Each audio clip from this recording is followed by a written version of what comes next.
What's up? What's up? What's up, everybody? How y'all doing? First of all, as you can see, the countdown continues. That's actually not even accurate, you guys.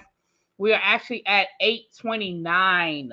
We are at 829 subscribers to go to get to 10,000. I just checked a minute ago and I was like, oh shoot. Yeah.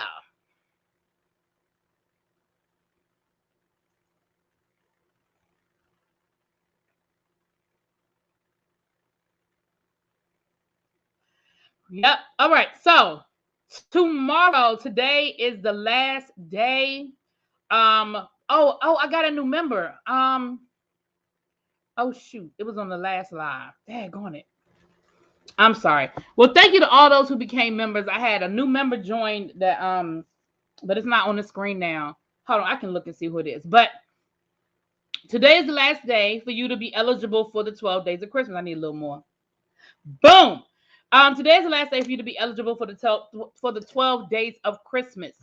If you are new here, the 12 days of Christmas is a members only giveaway. So if you are a member by midnight tonight, you will be eligible. Tomorrow will be the first day that I will pull a name out of the Jack Daniels box.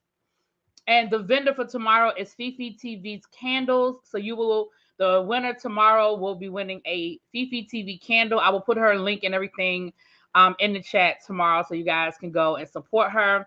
She is a small business. She is a woman of color. Well, she's a black woman. Okay. So that's what we got going on tomorrow. Thank you for those of you who had logged in for the interview. We had to reschedule. So as soon as we're able to link up our schedules and reschedule, I'll put that back up. So thank you for those of you who were over there. But yeah, we had to reschedule it, you guys. Let me say hi to everybody in the chat, and then we're gonna get this party started. Hey, Cool Gamer, what's up? Dark Liquor Cam, hey, Casmine, Lemon Kush, Below, what's up? Bossy Don Diva, hey, I ain't seen you in a minute. Hey, Diana from Brooklyn, hello. Hey, Ebbs. Hey, Yana, what's going on? Miss Sharon, Lock Queen, hey, Miss Baythay, what's up, Tracy? I know the Jack Daniels box don't do you right, but it's gonna do you right this year. I have faith. I have faith. Um, but shout out to everybody, like I said, who was over there. I know I saw Tracy, Lemon Kush, Lock Queen, Janae, over there in the chat, ready for the interview. And like I said, we'll reschedule and we'll get that as soon as possible. Now, I will. You guys may or may not know. Well, first of all, before I get started, let me give a trigger warning, please. I'm going to be discussing Casey Anthony, and for those who do not know the story of Casey Anthony, it does deal with a child no longer being with us. I'm not going to be graphic or anything, but I just want to make sure that y'all know what we're getting ready to talk about. So if it's something that you can't do or it ain't your thing, you can go ahead and bow out gracefully, and I definitely understand that. So for those who do not know, Casey Anthony gave her first interview since her acquittal 10 years ago. And it is in a three-part series over on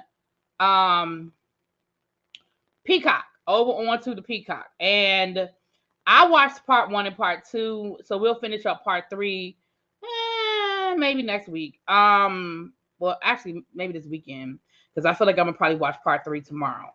But and I know I still got to finish up the Girl Scout story. I got to go back to the Girl Scout story too. But with that being said, let's get into a little bit of background, and then we'll talk about this documentary. Let me be honest and let you guys know. Hey, KFS, I'm gonna try to be as unbiased as I go through the documentary. But I'm just going to go ahead and be honest and tell y'all I'm a little biased, okay? But I'm going to try to be unbiased. I know I try my best to be unbiased. But I'm a little biased. Now, Casey Anthony was 19 years old. No, she had her daughter when she was 19. Yeah, she had her daughter when she was 19 years old.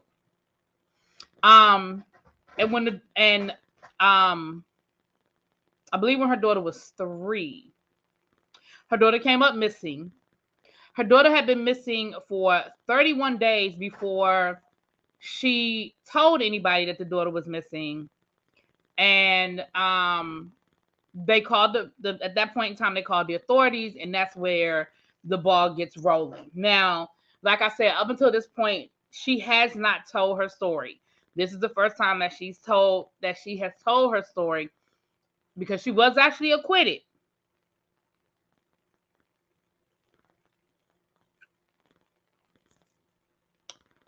And that's what the documentary is about. Now, let me say this: the documentary, there was a woman who did the story, and Casey agreed to do this interview with her without having any final editing or final control over the story.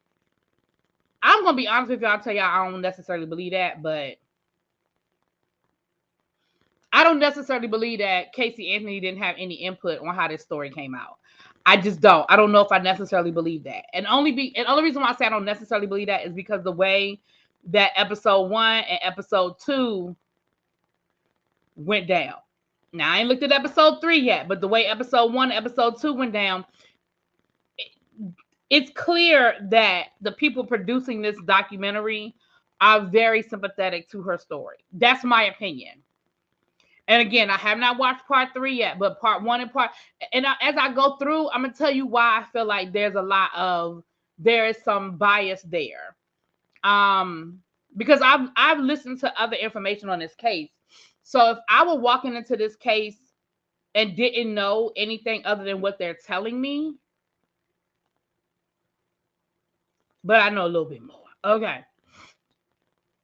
Gianna said, I'm still side-eyeing the whole damn trial and non-conviction. Ebby says she is Nancy Grace on this. I know that's right, Ebby.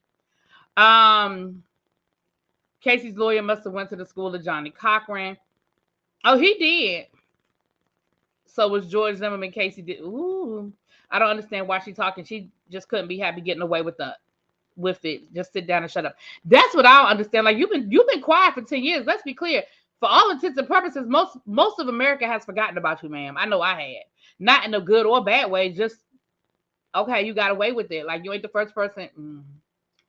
In my opinion, you got away with it. You ain't the first person to get away with it. You ain't gonna be the last, and it's unfortunate. And I feel really bad for the baby. I'm gonna pray for her soul. But other than that, like, I mean, and it's funny because I was looking at the documentary and I was like, she's a very and please don't take this the wrong way, but I'm getting ready to say, y'all, I don't want nobody to come in my DMs and talk about I was being mean. Hear what I'm saying?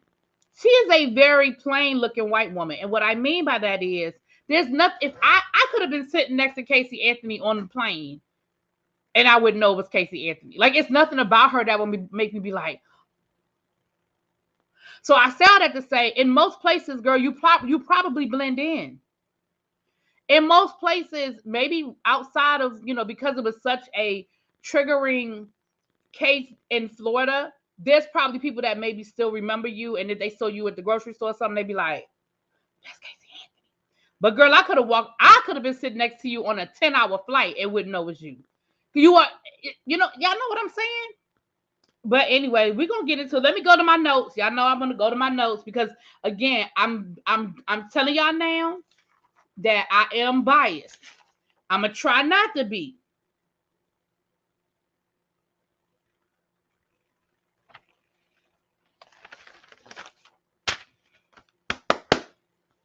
All right. Now, 10 years.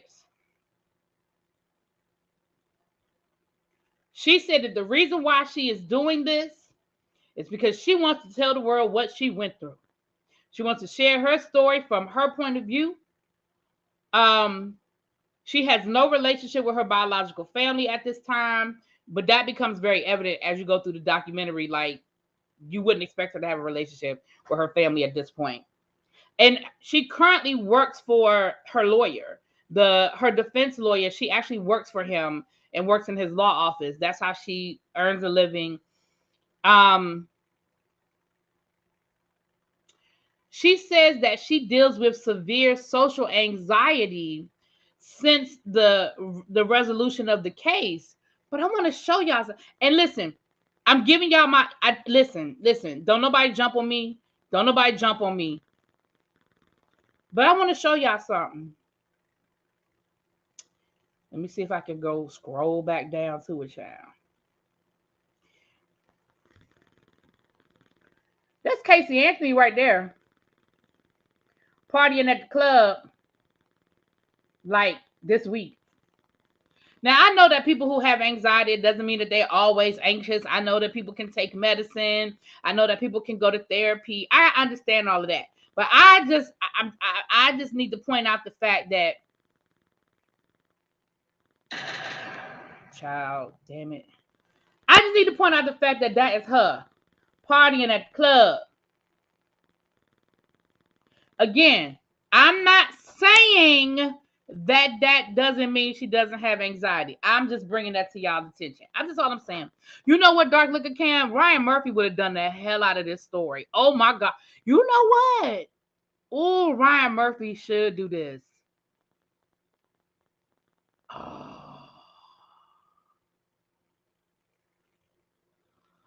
Oh, that's a good one. Right, Dark Liquor Cam. Oh, Ryan Murphy should do this case. Ooh, woo, woo, woo. What's up, Cash Apps and BS? What's up, Ryan Murphy? He's doing more serial killer. I think he should do. Ooh, he should do this one. This would be good. Hey, what's up, Pretty Glow Aesthetics? Hey, love.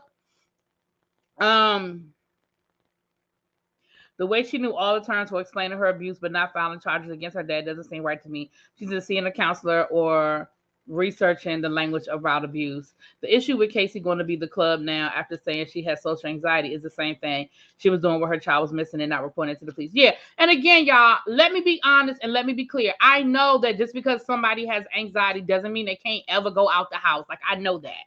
I'm just putting it out there. I already told y'all I'm biased. I'm trying to be, and you have to do a pretty good job of trying to give y'all the facts, but I don't know. This is going to be a hard one for me because I just feel the way I feel about certain things. Now, okay. This is the case was crazy from Florida, and was so many story. This is case was crazy. Oh, I'm from Florida, and it's so many stories. Pretty Glow Status, you got to write that one again. I think I know what you're trying to say, but I'm not quite sure. She's a liar from the pits of hell, and the truth ain't in a child. We're going to get there, honey. Well, she admits she a liar. She admits she a liar. She just said she ain't a... You know, I got to be careful with my words. Okay. Let's start. Let's get into this. Okay, so the documentary... The first thing... Again, y'all, I know I'm biased, but the first thing I thought was very interesting with this documentary was they moved into a rental home for, I think they were there for like a week or something to do the documentary, right? So the first question they asked her was, well, why didn't you want to do this at your home? And she says, well, I have a roommate that, you know, I want to protect their privacy, you know, and I can understand that. I can definitely understand that. But what I thought was very interesting, and again, y'all, I've never been a parent, and I certainly have never been a parent that has lost a child. But I really feel like she was trying too hard. And what I mean by that is this. She was moving into a rental home for the week. I think it was a week. It may have been 2 weeks, but let's just say it was a week. She literally bought framed pictures of Kaylee. She bought the framed sonogram. She bought framed pictures. And I don't mean like little put on the desk. I mean, one she literally hung on the wall. You hung this huge portrait of you with the baby on the wall in a rental. Again, I understand bringing artifacts. I understand bringing pictures. But, girl, you bought the sonogram in a frame. I don't know. If I'm doing too much, y'all, put it in the chat. If y'all say I'm being petty, put it in chat. Just put it in the chat if y'all feel like I'm being petty. But I just felt like, okay, you trying too hard. Again, I understand bringing pictures. I ain't saying I get it. She bought photo albums, and like I said, she literally hung a picture on the wall. I was like, it was like the size of that picture behind me. It was like that size. It was huge. It was a huge framed picture of her with the baby. And I was like,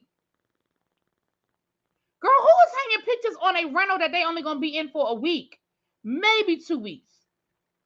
Who is doing that? Like, you look. Okay. All right. I think I made my point. I don't want to dwell. I think I made my point. So the first couple of people we meet are the detectives. We have John Allen, we have Eric Edwards. They were the detectives on the case. The third detective, he declined to be interviewed. So he's not a part of this, but he was the third detective. The documentary, once they get through all that rigmarole, the documentary starts with the 911 call that her mother made to the police.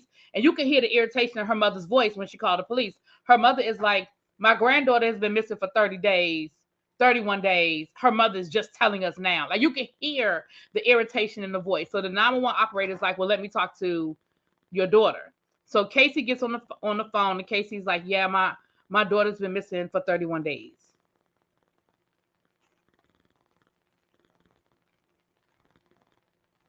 I have a pair of my son's shoes that move when I move, not like when I go on vacation, but to every home I have.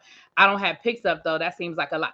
And I understand. Listen, I didn't even have a problem with the fact that she bought photo albums and artifacts. Like, I get all of that because that's what you're here for. You're here to tell the story. But I just thought, listen, I got pictures in my house now that I still got to hang on the wall that I just ain't got around to doing yet. Who moves into a rental and does it? But all right, I done made my point. I ain't gonna dwell. So the first thing that strikes me as odd is, again, I can hear the irritation in her mother's voice because her mother is like, I don't have a direct quote, but I'm just going to paraphrase. Basically, her mother was like, okay, she just decided to let us know. You know what I mean? That the baby is really missing. They've been asking her where the baby was because, of course, she was a single mom. She was living with them. The baby was with her every day. And by her own admission, even later on in the documentary, she admits that she didn't tell her mom the truth. Now, we're going to get to what her version of the story is, because she actually tells, I believe for the first time, she actually tells her version of what happened. Of course, it's not her, it's somebody else. But she actually tells the story of what happened. But her mother never knew. So her mother's irritation is genuine and real, because even according to Casey Anthony's version of the story, her mama didn't know what happened. Okay. Now, here's the first thing that I felt like the people who made the documentary were biased.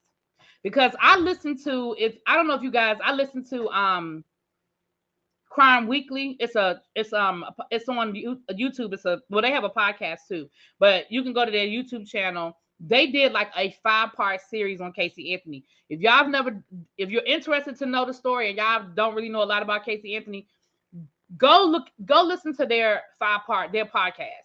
It is thorough and it is very well researched. I love them. They do a good job. It's Stephanie Harlow, the lady I told y'all about before, and Derek McKissick. He won Big Brother, but he was a cop as well. And they do it together. And the research is good. Like, the research is on point. So they go all the way back to the family, like the parents. And the father got some issue with him. Let me be fair. The father got some issue with him. The father was a cop who ended up losing his. I don't remember all of the details now, because again, I listened to it like a year ago, their story. But the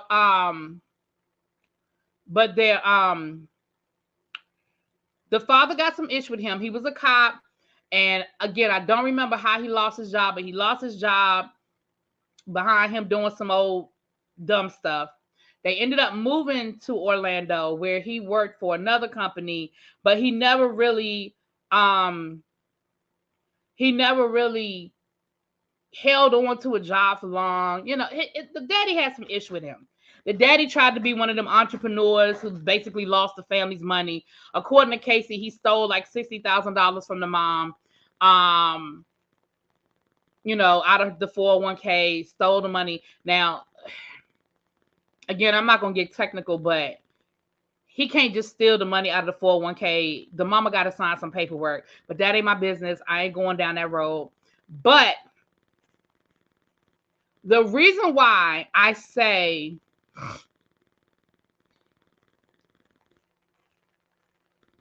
okay, Nikki, well, thanks for coming through. I hope you can come back, baby. If not, catch the replay, girl. You watched the trial. She gave 2 to 3 different stories. Okay, she did get okay. So the reason why I feel like there was a bias there is because they told us about the dad being a liar and the dad stealing the money from the mom, yada, yada, yada. And yes, they told us about Casey Anthony being a liar. But if y'all go and listen to Crime Weekly, they talk about how bad and how much of a liar Casey is. Casey has lied about everything her entire life, to the point where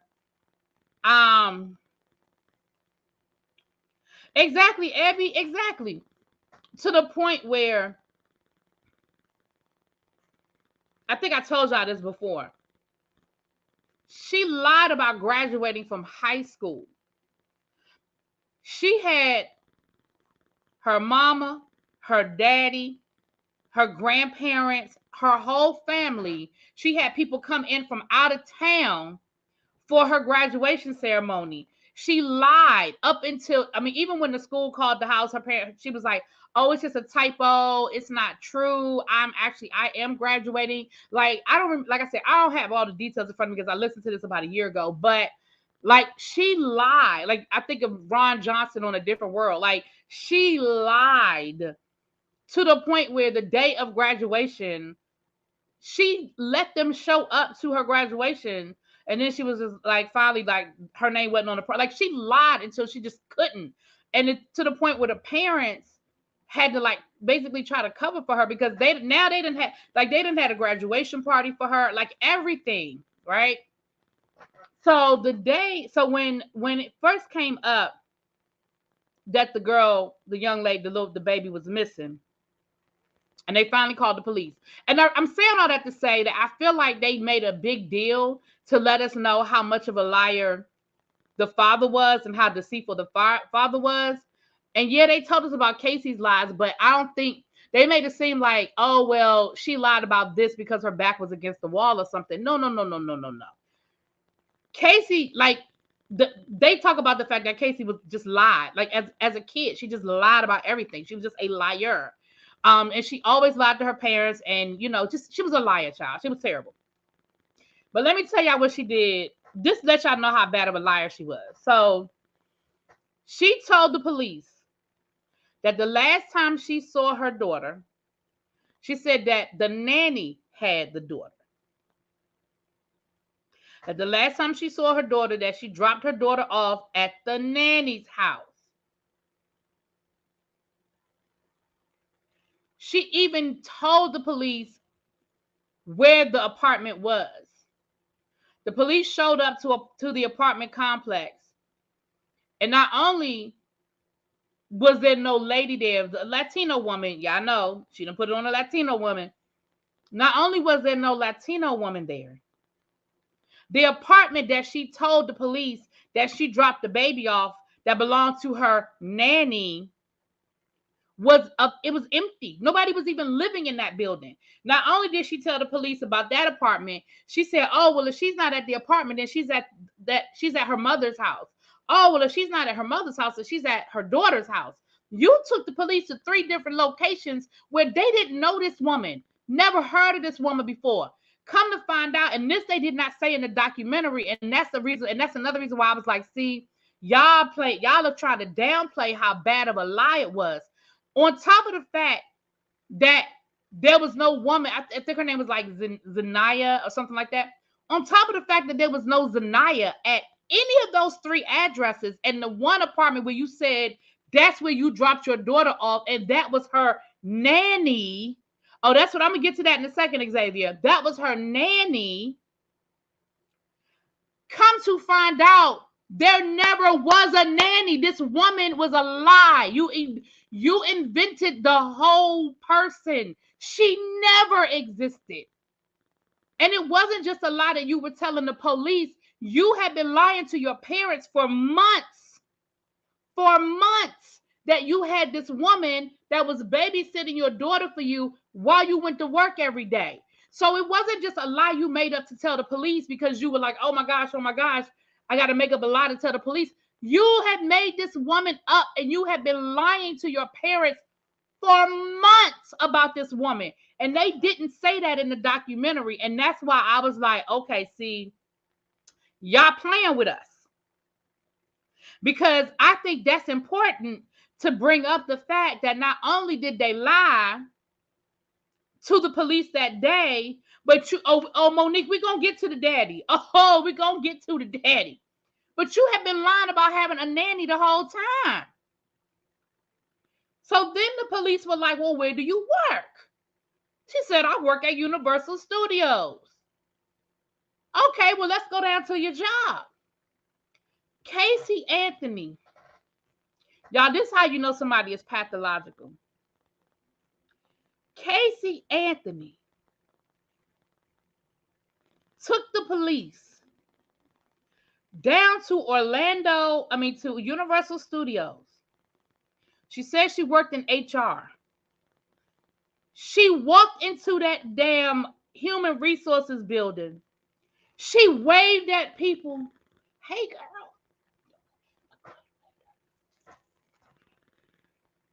As the police were walking her in, she was walking them to her office.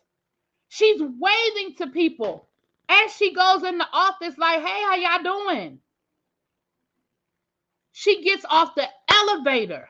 She walks down the hall to the point where she walked down a hall that had a dead end. And when she realized that she was at a dead end and she had nowhere else to go, that's when she turned around to the police and said, okay, I lied. I don't work here. Wait, what? Yeah.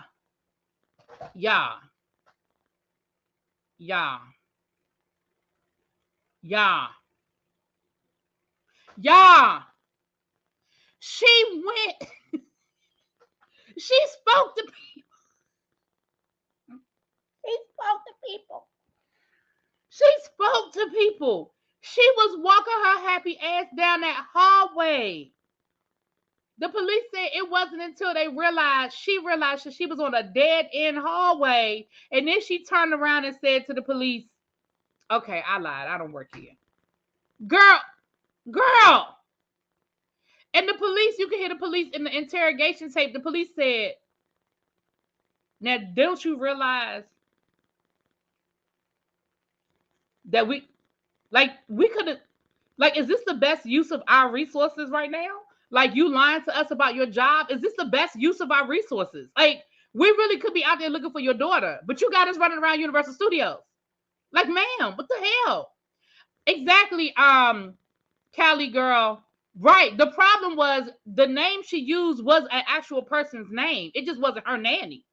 So, yes, the police actually interrogated this woman. And, yes, people, you're absolutely correct, Callie. Absolutely. This woman was caught up in some mess, and she was never that girl's nanny. Now, here's the thing. She's lying to her parents about having a job and lying to her parents about having a nanny to watch the daughter while she goes to her fake job. I need y'all to understand the levels to this shit. That's the levels to this shit. Girl. Can y'all see me and Loretta at our desk whispering, do you know this broad? The police said that people waved back at her, but they were waving back like, hey. Can you imagine that you were the police? Yeah, Lauren Bishop, that's who it is. You remember all of it. It's still unbelievable. Yes.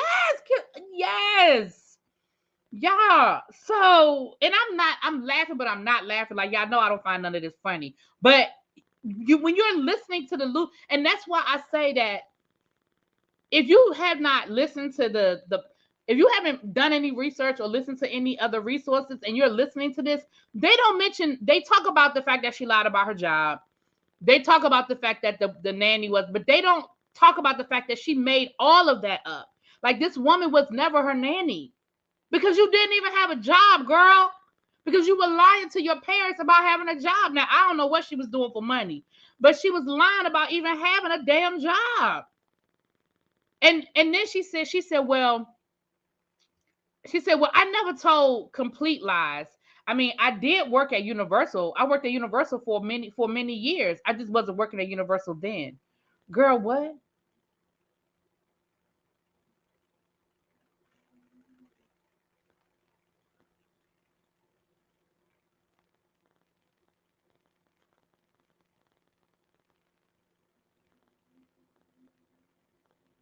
She was living with her parents, Abby. So she didn't have no rent, child. She was living with her parents, child. Friend, you know all of us would have been. Child, you know that. All right. So once the police caught her in those lies, they ended up arresting her for lying to the police and child neglect. So she is convicted. She's a convicted felon when it comes to lying to police because she was found guilty of that. So she said, yeah, she's talking about yes, I am a convicted liar. I admit that. I'm a convicted liar. Girl, you ain't got to admit to shit. We know you a convicted liar. Oh, no, Monique. The story with the daddy get deeper. I'm going to get there, girl. I'm going to get there. Hold on to me. Hold on with me. The story about who the daddy is deeper. It's deeper than that. So immediately the narrative starts to get spun that the reason why her daughter is missing, because at this point the baby was still missing, is because she didn't want to be a mother anymore. They found like Facebook posts and group chats and stuff where she complained about being a mom and this, that, and the other. Then she becomes a person of interest. She officially becomes a person of interest. Then her mother called, and I find this interesting. Her mother called the police and said her car, that Casey's car, smells like a dead body, and the police need to come and get the car. So her mother basically turned her in. I mean, they suspected, but the mother basically turned her in. So they came and they towed the car, and of course they found that there was evidence that there may have been a body transported. Now, they wasn't, the body wasn't in the car at the time. Well, Abby, but you know what? So Abby said, I need tax returns, pay stubs, something to say you worked for them because, ma'am, you said the sky was blue and we don't believe you. But you know what? That's a good point. But that goes back to what I'm saying about the fact that this girl was a liar. And her parents knew she was a liar, and her parents allowed her to listen. Again, y'all go and listen to that documentary. I mean, listen to Crime Weekly and listen to the podcast, because her parents knew she was a liar. The high school thing is just the icing on the cake, child. The girl had been a liar her whole life. The girl lied about her name. You know what I mean? Like, if y'all go back and listen to all the different stories that they were able to pull of all the different things that Casey Anthony had done and all the manipulating she had done her whole life, girl. Yes, Crime Weekly podcast. Yes, y'all go listen to that. And like I said, it's like 4 parts, but it is good. Even if y'all just listen to the first 2 parts and y'all just hear all them different lies, child. The high school one sticks out because I was like, girl, because the thing about liars that lie to that point, like, listen, I told y'all before, my grandmama told me everybody lie. My grandmother was like, listen, everybody lie, just lie about important stuff. Everybody, we all tell whether you want to call them little white lies or lies of convenience, whatever. But you have to be a level of pathological where you let a lie get that far. Like, you literally have you have family coming in from out of town, knowing your ass ain't graduating. You done lied to your mama. You done lie.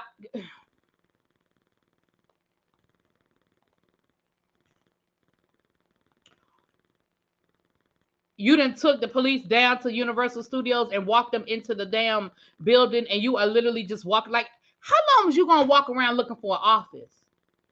Were you just gonna walk into somebody's random office and hope that you could fake your way through it? Like, it just, like, when you push it, it's the levels to it. You know what I mean? When you get to that level. Okay, so now the last person to see Kaylee alive, is the father. The father is the last person. He said that he saw Casey driving off with Kaylee in the car on the way to the nanny's house. So and that's important that the daddy is the last person to see the baby alive outside of the mama. The mama don't count.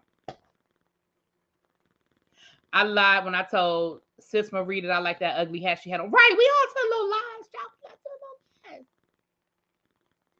How did she get on that lot? Where was security? Well, she was with the police. So I guess she was with the police.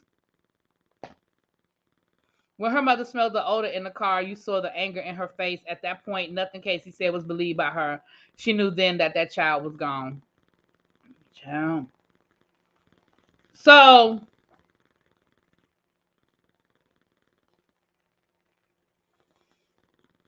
in the 30 days that Casey was gone, what's up, Miss T? Hey, love. I've been in the bushes. I see you back down here. I've been in the bushes. I listened to your live this morning, love. From that point forward, in the 31 days that the baby was missing, y'all know the story. They have pictures of her partying at the club. She got a tattoo in that time period, and the tattoo says "The Good Life" in Italian.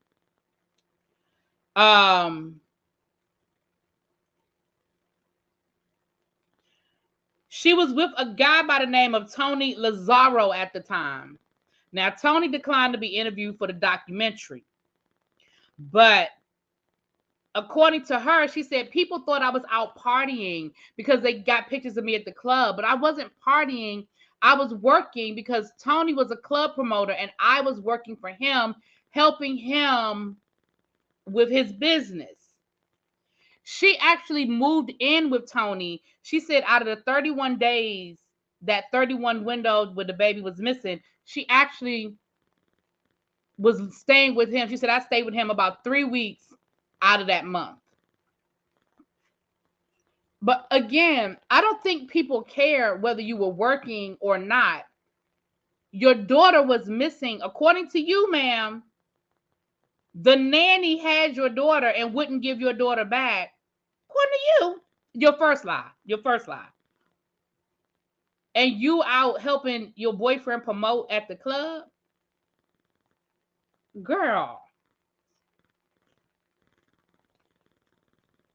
Now they talked to one of her friends, and her friend was caping for Casey. Her friend said, listen, I don't think she did it, but she is a liar.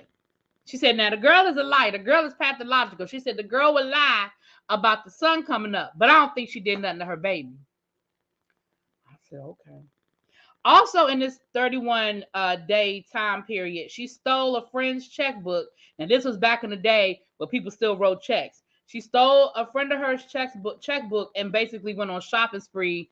And now it looked like she was at places like Target. So when we say a shopping spree, she wasn't down to Louis Vuitton. But in all of the things that she purchased in those 31 days, she didn't buy nothing for her daughter. So you just stole the checkbook. And you spending up all this money, all this woman's money, but you didn't buy nothing for your baby that you have no reason to believe anything is wrong. You just said that the nanny won't get the baby back. You don't have no reason to believe that the baby is no longer here. What mother done been to Target 10 times and don't buy the baby nothing? You don't buy the baby a t-shirt. You don't buy the baby no snacks. You don't buy the baby no shoes, socks, underwear. You don't buy the baby nothing. Nothing?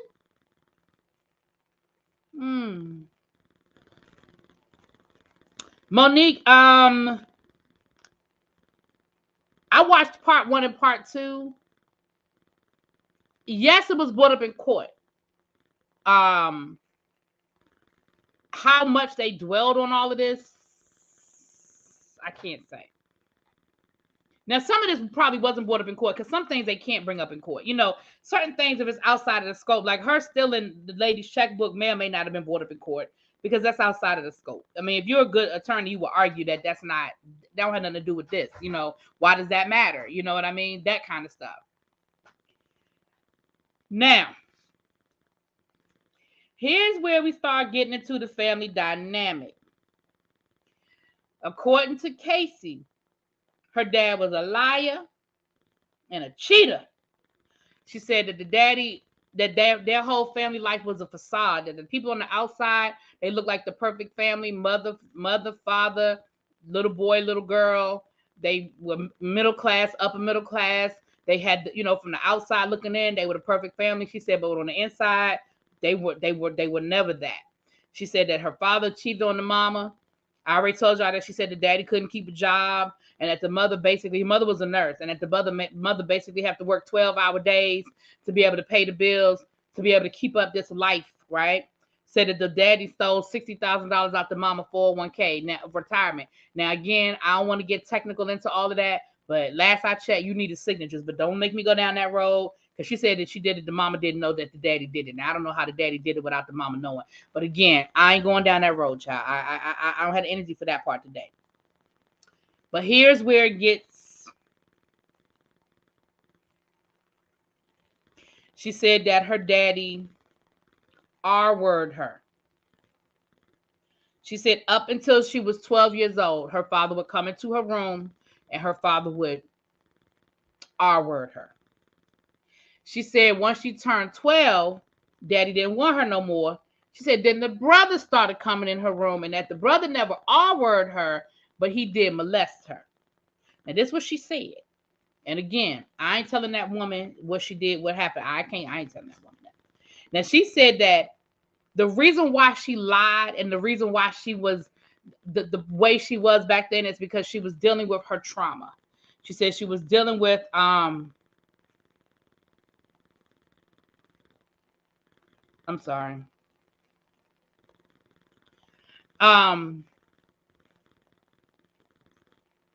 Right. She said that she's not a liar no more because she's dealt with her trauma. But the reason why she was a liar back then is because she was dealing with her trauma. Now her boss, they talked to her boss / her defense attorney, and he said that she's not that person anymore, that he trusts her and that she ain't never lied to him. Okay. She said that her mother was controlling, and they said, well, do you think your mother knew what was going on? And she said, well, I don't know if she knew what was going on. But then she said, but my mother did used to make me dress like a little girl. She tried to keep me a little girl as long as possible.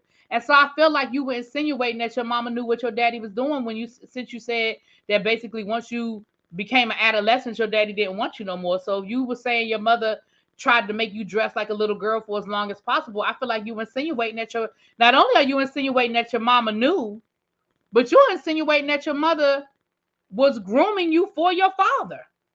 Like, again, if I'm putting 20 on 10, y'all tell me, but that's what I heard when she said that her mother wanted her to dress like a little girl for as long as possible. That's what translated in my head. I'm like, so are you trying to say that your mother was grooming you for your father? Y'all tell me if I put 20 on 10, but that's what I heard. And April girl, I said April girl, and I agree with you. And we're gonna get to that. I don't disagree with you. I have my theories. I don't disagree with you though. That there's some. I do think that her behavior comes from somewhere because the girl is a pathological liar.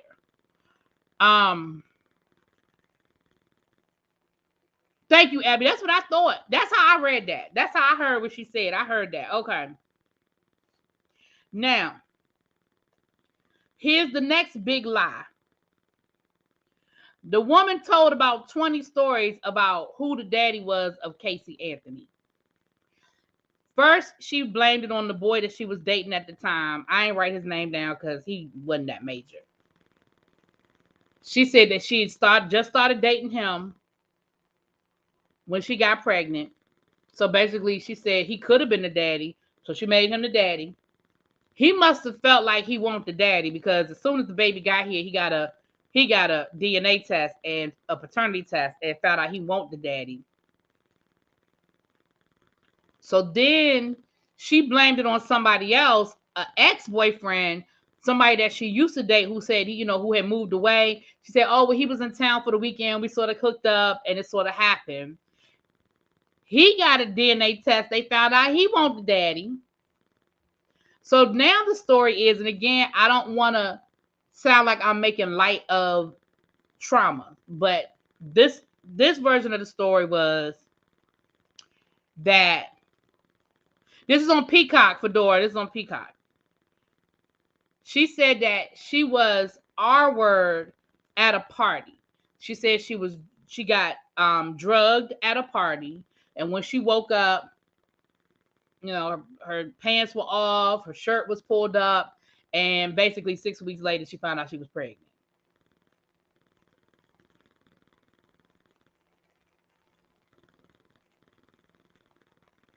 So basically, we don't know who the daddy is. She said it's not the father and it's not the brother. She did say it's not either one of them. She said it's neither one of them.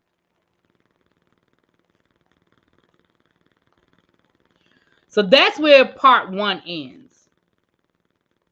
That's the end of part 1. Now part 2, she starts to tell the story of what happened. This is the version of the story she's telling now. Now remember, she's told different versions of the story. We'll never know who the father is. And I'm sure, I can say I'm sure because I don't know.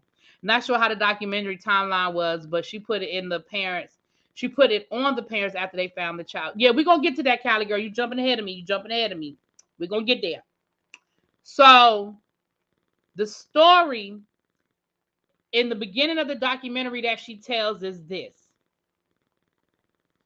She said she was laying down she was asleep, and that Kaylee normally slept next to her in the bed. She said that she's a light sleeper because of all of the years of her brother and father coming into her bedroom. She said she's a light sleeper. And I think she said that to say that she didn't hear the daughter get up. She said all of a sudden her father is waking her up saying, where's the baby? Where's the baby? Where's the baby? And she said, what do you mean? And he was like, well, where is she? Where is she? And she was like, what do you mean? So they run around looking for the baby. She said she ran into all the different rooms in the house. She ran into her room, the baby's room, the bathroom, the kitchen. She went out back. Now they have a pool. She went out back. She said she looked. Now she said that she never made it to the pool.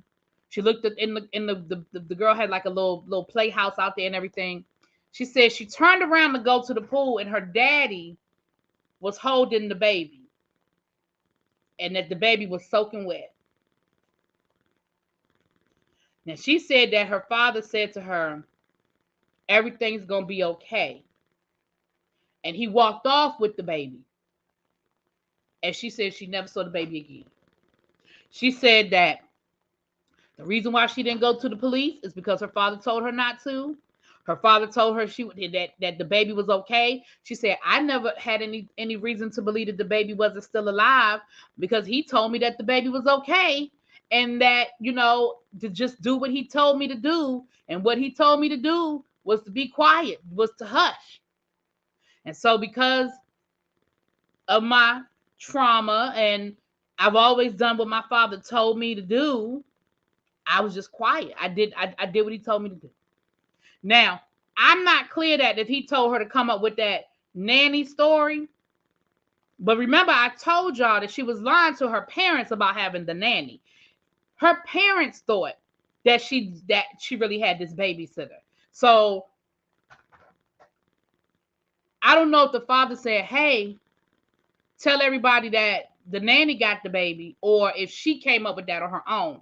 But her version of the story is that the last person that had that baby was her daddy, and that the baby was soaking wet. Now, later on in the episode, her attorney argued that the baby might have accidentally drowned in the pool. She is adamant that that didn't happen. She said that's not what happened. No, the ladder wasn't in the pool. The baby couldn't have got in the pool. The ladder wasn't in the pool. That didn't happen. Now, again, I find that to be very interesting because why are you so adamant that that didn't happen?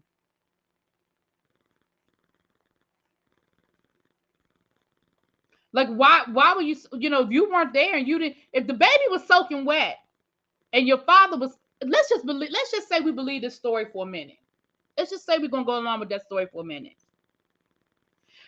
What's up, Pam? Hey, girl. That look, that's the legal expert said. I still don't know how she got acquitted. Well, if you don't know, I damn sure don't know, child. But kid, you have hit the nail on the head. If y'all go and listen to Crime Weekly, and y'all listen, what Kia said is absolutely valid. Casey is an overindulgent brat that her parents let her believe she had no limits.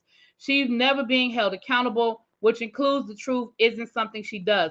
If y'all listen to all them different lies that she told her parents throughout her childhood and they never held her accountable and she never had any consequences for lying to them, listen, I'm not saying that there's no trauma there. I don't know what happened in that house with her, her daddy, or her brother. So far be it for me to say that there's no trauma there. I ain't gonna sit here and say that. But what I also am gonna say is, yeah. So let's just go down that road for a minute. Let's go down that road for a minute. Your daddy wakes you up in the middle of the night and says, "Where's the baby?" You know that you fell asleep with your daughter laying next to you, but now your daughter's gone. Now, they have pictures of the baby standing at the door, opening up the door to the backyard. So we know that she can get out the house. She can go out in the backyard and she can get out the house. Now, you say that you looked up and your daddy is holding the baby and the baby is soaking wet. Why would you be so adamant that she didn't drown in the pool? Even if by accident or not by accident, why are you so adamant that that's not what happened? If I see a baby soaking wet, why would that not be a thought?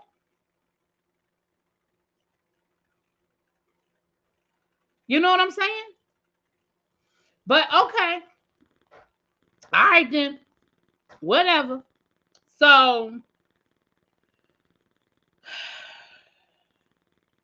the father, she also said that her father told her this is all your fault.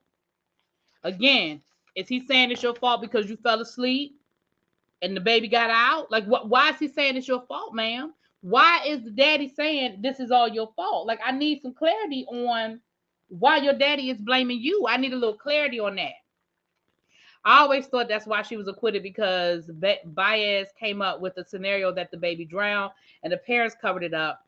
Prosecution didn't have a narrative other than Casey is a liar. Mm-hmm. Yeah.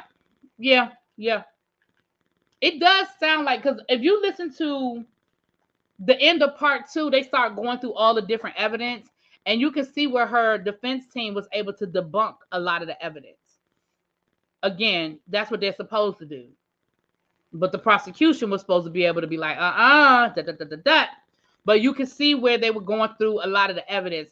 I'm gonna get to that in a second, though. I don't want to get too technical, but I'll give y'all a overview.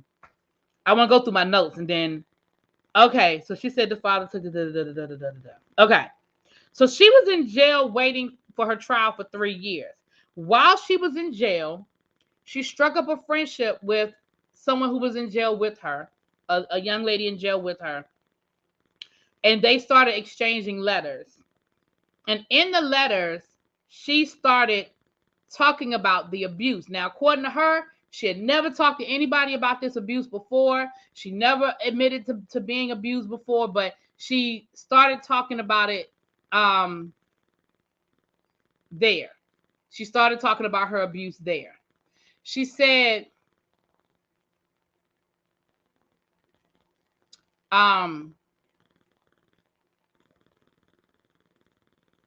why wouldn't you question where your child is, especially if your dad has hurt you and you wouldn't trust him? The prosecution must have gotten too comfortable thinking it was a slam dunk. I think so, Pam. I do. I think they felt like I think they got caught up in public opinion and got away from the evidence. I do, which I think happens a lot more. I mean, I'm a civilian. You're in the trenches, but I feel like that happens a lot of times. That I think prosecution gets caught up in thinking that everybody's going to go along with public opinion. You know what I'm saying?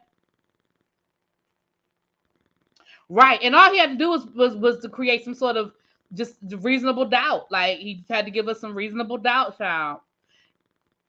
Casey is a victim of never being held accountable, and she still hasn't been to this day. Absolutely not. All right, so now here's the thing. In the letters in jail, she only admits to her brother abusing her in the letters. And she said that she only spoke about her brother being the one abusing her because she wasn't ready to talk on her dad yet, because she wasn't ready to go down that line, I guess, go there yet with her dad. But I guess she was dipping her pinky toe in, saying her brother did. And she said that once she said that she did tell her mother once, but her mother called her a whore. She said that she told her mother that the brother abused her, and her mother's response was, "Oh, is that why you're such a whore?" I said, damn, okay. She said she was able to talk about, she also said that the reason why she was able to speak on the abuse of her brother is because she had forgiven him. So she was able to discuss it because she had already forgiven him.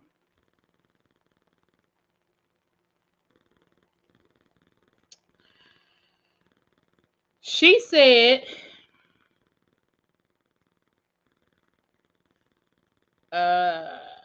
okay. So of course we know at the end of the 31 days is when they found the remains. Again, I'm not going to get too graphic. However, we know that allegedly the reason why they were able to link the baby, not allegedly, the reason why they were able to link the baby back to the house is because the blanket they found her wrapped in matched her her bedding at the house, Winnie the Pooh. It was directly from her bedding set at the house. The duct tape that was found with her body was connected back to the house, and it was something else with her that was connected back to the house.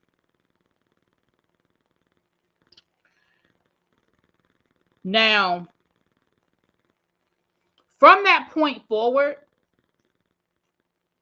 and this is another thing, Pam, that I think might be why things got a little misconstrued. Because from that point forward, the police basically had decided she was the one that did it. She said that the police never questioned anybody else in her house. They never questioned her dad. They never questioned her mom as a suspect.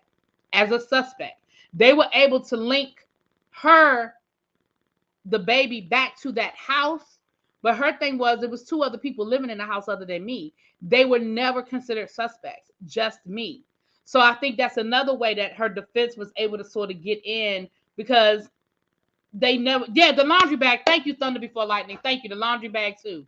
But she said they never questioned the mom and the dad. And from that point forward, she was their only suspect. She was their only suspect. Now, the part 2, towards the middle end of part 2, it starts getting real technical into the evidence and all of that. And they start getting into how they were able to debunk some of this evidence. Like, her defense is saying they were never able to prove that the duct tape was ever actually on the baby. I'm calling her a baby because she was a baby. They were never able to connect that the duct tape was actually on her face. And a couple of other things that they were able to debunk. Like I said, it got real technical, and I didn't write all of the details down. But I wrote also the prosecution said that there was chloroform found in the baby's body, and the defense was able to prove that there was no chloroform in the baby's body. So I don't know if the prosecution misspoke or if they just outright lied. Okay.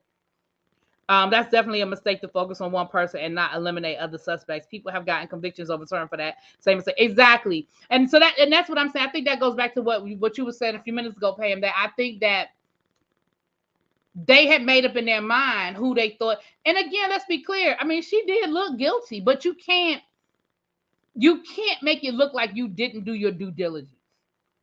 You know, if you never question by everybody's admission, the father was the last person outside of Casey to see the baby alive. You don't question the dad as a suspect, as a person of interest. You don't have a deep conversation with them.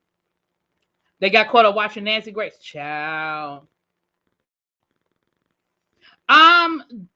You know what? But Leo, they found it on the computer. But again, the computer was in the house with the two other people that lived there.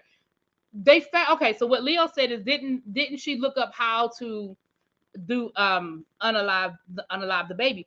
They were only able to prove that somebody looked it up on the computer. They couldn't prove who used the computer. The timestamps, because the dad wasn't working, and Casey, we know Casey was lying about having a job. Because what Casey would do every day was, or the dad was working, whatever it was, and again, this wasn't in the documentary, but this was on Crime Weekly. If y'all go and listen to Crime Weekly, they talked about that. Thank you, Leo, because I forgot about that part. They did talk about that and what they were able to do with the timestamps, because Casey would leave every day like she was going to work, and then she would just double back and come home. So they were able to prove that there were searches done on the computer, but they couldn't say who did the searches. So that goes back to the point that the police never took into consideration that it could be anybody else in the house. They just automatically said, oh, somebody looked this up on the computer. Casey must have done it. It was Casey. But Casey was like, my daddy was here. Yeah, oh yeah, Nancy Grace stayed on that, child. If anyone didn't know what happened, I would say it was the grandmother, but even that is a big if. Once the case was going on, I think she knew a lot more than she said. I think she knew more after the fact too. They were banking on public opinion. Big mistake. I agree. They got way too confident and didn't think they had to prove the case. They saw her lies and her unconcern with the child and said it's her, and it was, but you still have to prove. She said it was. But the other thing too, Leo, was I can't say that wasn't brought up. It wasn't brought up in part 1 or part 2. I haven't watched part 3 yet. It wasn't brought up on part 1 or part 2 about the computer. So I don't know what's on part 3. I want to make sure I got through all my notes. Hold on, y'all. I'm almost done with my notes. She was offered a plea deal and she did not take the plea deal. She would not take the plea deal. Okay. So where part 2 leaves off is her saying that even though, with her basically disagreeing with her own attorney. Oh, her attorney brought up in court about the accusing her father of abusing her. And she said that she didn't know her attorney was going to bring it up. She didn't know her attorney was going to bring it up in court. And about the theory about the baby drowning accidentally. She said that, and that's when she said, no, that didn't happen. That didn't happen. And then part 2 ends with, part 3 is going to pick up with the father, investigating the father and whether he could, because the father told some lies too. The father's story ain't ironclad either. Let's be clear, okay? And again, I think that goes into the jury. It's reasonable doubt. The bar is just reasonable doubt. With the trail, they questioned the father, not the mother. She is leaving a lot out. Did the interviewer watch the trail before talking to her? I think the lawyer fed her what to say. Too bad Ring doorbell. The Ring doorbell would have blew this whole thing out the water. But you know what, Callie? I agree with you. And that's why I said from the beginning, I feel like this was biased from the beginning. Now, what her motive is, I don't know. Because like we said at the beginning of this, child, won't nobody thinking about you. You had no reason to do this. You had no incentive to do this. You had no reason to do this. Girl, won't nobody thinking about you. And again, I don't know what her day-to-day life is, but I mean on the grand scheme of things, girl, won't nobody thinking about you. Ain't nobody tell you to still be living in South Florida. You could have moved a long time ago and lived anywhere in the country, girl. Nobody is thinking about you, ma'am.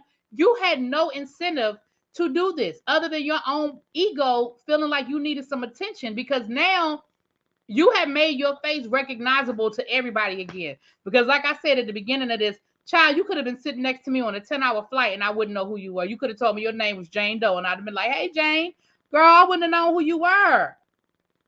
There was no reason for you to do this. None. Well, maybe this show will bring out the truth. Let her keep talking. Well, I don't think so because nobody knows the truth except for her. Let's assume her and her daddy. I mean, let's assume for a second. Oh, let's look at the possibilities. Either she did it or the daddy did it, or some stranger broke into the house in the middle of the night and did it. So I don't think so. I don't think we're going to glean anything more out of this than what we already have, because I don't really see her parents saying a whole lot. They don't have any incentive to address it, because everything she's saying in the documentary, she's already accused them of. She's accused her father of all of this. He's denied it. She's accused her brother. The brother's denied it. There's no incentive for them to speak on it at this point. They have no reason to say anything.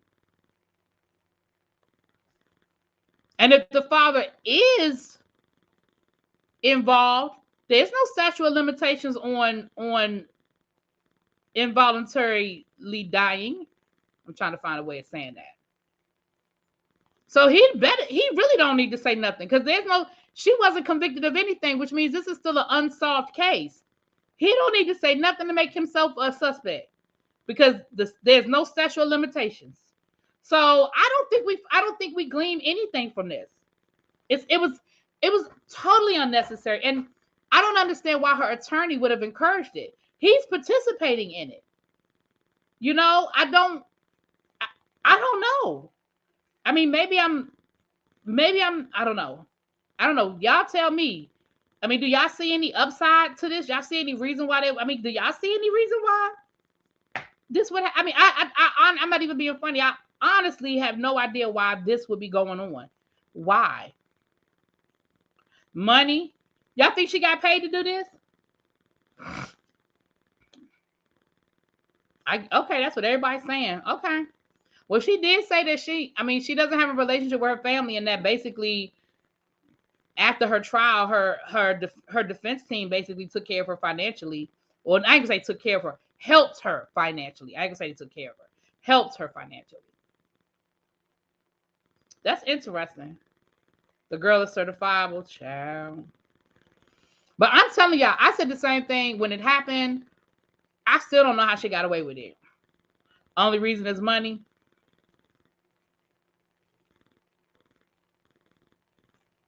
Child. Hold on. That's the only thing I could think of, child. That's the only thing I could think of.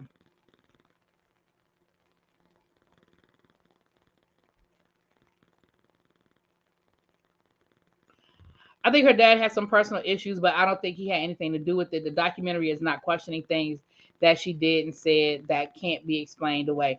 Yeah, I honestly, y'all know I love true crime. I listen to podcasts. Y'all know I'm addicted to the ID channel. I look at all of these things. And this, honestly, in my opinion, knowing what I know, and I don't even claim to know a lot about the Casey Anthony trial, because honestly, I didn't do a whole lot of research on it. I listened to Crime Weekly, and I probably looked at, a documentary back when it was going on. But in all reality, y'all, I honestly do. I feel like this was a very biased. They certainly weren't trying to. I don't feel like they were trying to necessarily defend or acquit her, but I definitely feel like they were making her sympathetic. Let me put it that way. I definitely feel like they were making her a sympathetic character. Yeah, like I cut out a lot. Again, y'all know I do these as reviews. Please go check it out on Peacock. But even when she was going through the abuse and how she's, how she's worked through her trauma, and she's been in therapy, and I didn't have the words, but at the time I didn't know how to talk about it, but I know how to talk about it now, and I never spoke on it before, because like when she goes through all of that, like they spend a lot of time on that. Like I'm gonna say the majority of part two, for those of you who watched it, y'all, what do y'all think? I'm gonna say about half of part 2, she speaks on her trauma and going to therapy and working through her trauma and all of that. Like, if y'all watched it, anybody in here watch it? What do y'all think about part 2? I feel like most of part 2, I feel like a couple of times I sort of zoned out a little bit. Again, not because I'm not sympathetic to people, especially women who've gone through trauma, but I just feel like they was layering it. I feel like they were just like slathering it on. And so I kind of zoned out a couple of times. I had to rewind it a few times, like, oh, wait a minute, I think I missed something important, because I really feel like they were slapping it on. The doc didn't help her, in my opinion. She kept her lies straight for the doc, but her lies and timeline still don't make sense. Listen. Let me say this. And let me say this as somebody who, I don't have no children. And so I've never been through this. And I've never been abused in that manner. So with that being said, I don't have any children and I've never been abused in that manner. But I can't get past the 31 days. I'm just going to be honest with y'all. I hear everything she's saying about her dad and the trauma and the control and the abuse. And like I said, far be it for me. I don't want to sound unsympathetic to that. I really don't. But I can't get past the 31 days.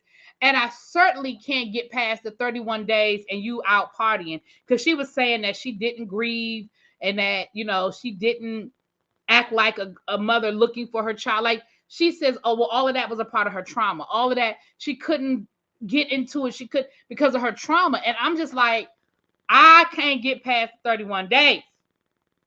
I'm sorry. I just can't. And you out at the party, you at the clubs, and I don't care that you talking about something. Well, I was helping my boyfriend. He had a club promotion business, and I was out with my boyfriend. Girl, you ain't got a tattoo that said the good life. Ma'am, your daughter is missing. Even if I believe your version of the story. In your version of the story, your daddy kidnapped your daughter from you. Your father, who abused you your whole life, kidnapped your adolescent daughter. And I get it. Well, no, I ain't gonna say I get it. I'm saying, even if I go down your story, even if I ease on down the road, you planting for me, the fact that you are partying every night, whether it's for a job or not, we know you don't care about working because, child, you lied about having a whole job down to the universal. But then you got a tattoo that says the good life. I mean, yeah, I can't.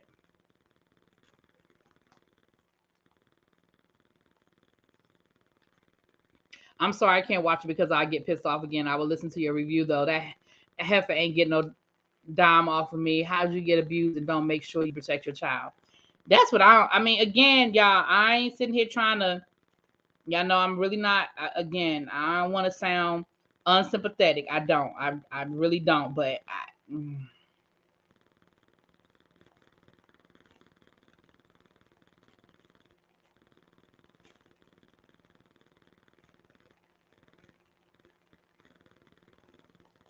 okay.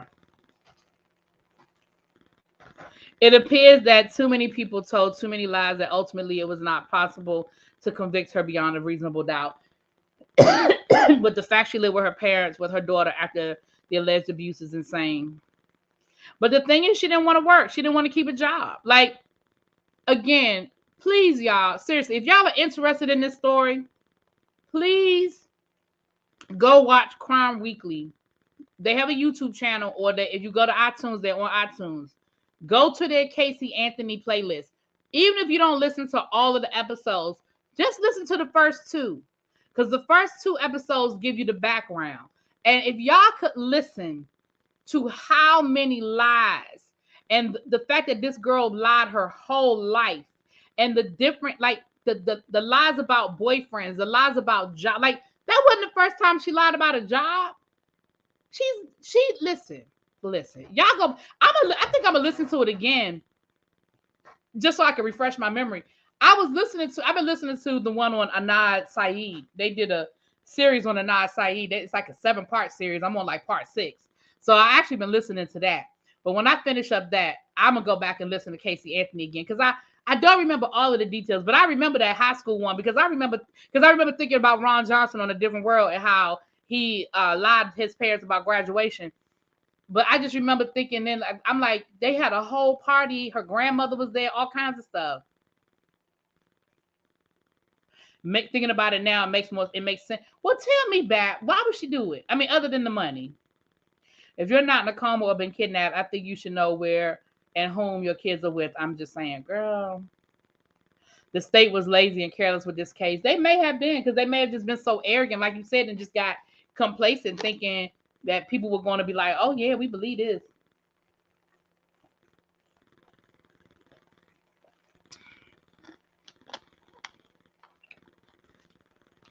Yeah. It's 100 people in the chat. If y'all could hit that like button, I appreciate that. All her life, she had to lie to her mama, lie to her daddy, lie to her granny. Child, the truth ain't in her. I'm telling y'all. The truth ain't in her. She don't know. Hold on. Let me show y'all.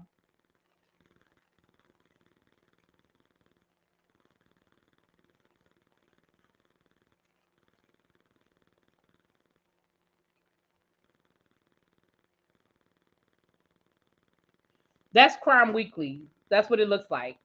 And if y'all just go down the playlist, Casey Anthony might end up being towards the top just because if y'all go to their playlist, let me scroll. Okay. Oh no, they did 8 episodes. Child, they did 8 episodes. You see, you can see where I watched them. If y'all just look at, you see the first one says Family Ties and the hand that rocks the cradle. I'm going, and then part 3 was I'm going to see Zanny. Remember, Zanny was who they called the nanny because her name was like Zania, Zania or something. But it's 8 parts altogether. So like part 4 was Did the Parents Know? Part 5, Denny Until You Die. Part 6, Worst Fears Confirmed. Part 7, Little Girl Lost. But if y'all listen to part 1, Family Ties, that gives you the history. That gives you like the foundation, the history. And then part 2, it talks about her dad. And then part 3, it talks about this fake nanny. And again, I don't remember all of the details because look, you can see the date on here. It's from 11 months ago. I watched it when I listened to it when it first dropped. So this is a year later. I don't remember all the details, but I remember that nanny that she made up that whole story. That I remember. And the police went to the apartment where she claimed she had dropped her daughter off at, and the apartment was empty. Child, won't nobody even living at that apartment. And she sent the police on a wild goose chase because she sent them to 2 other places. Child, too much. Yeah, they have 8 videos on. Yeah, and again, you don't have to listen, but if y'all want to hear just how pathological this girl was of a liar, just listen to the first 2. Just listen to really, you can listen to the third one too about we going to Zanny's because that gets into the whole lie about this nanny. But listen to the first 2 because I think I'm gonna listen to them again so I can refresh my memory before I do part 3. I may listen to it tomorrow at work. All right, y'all, let me get off of here. Thank y'all for being here. Please hit the like button. We're going to do part 3 this weekend, and I'm going to finish up the Girl Scout one, too. I watch Stephanie Harlow's other channel, but I'm not subscribed to this and will be binging. Yeah, that's how I found this one because I was already subscribed to her, Stephanie Harlow. I think I found Stephanie Harlow first, and then I found the 2 of them. No, you know what? I told a fib. I found them on Apple's podcast. And then I realized they had a YouTube channel. And the thing is, if you watch the YouTube channel one, they'll show pictures and stuff like that. So you can actually see the pictures.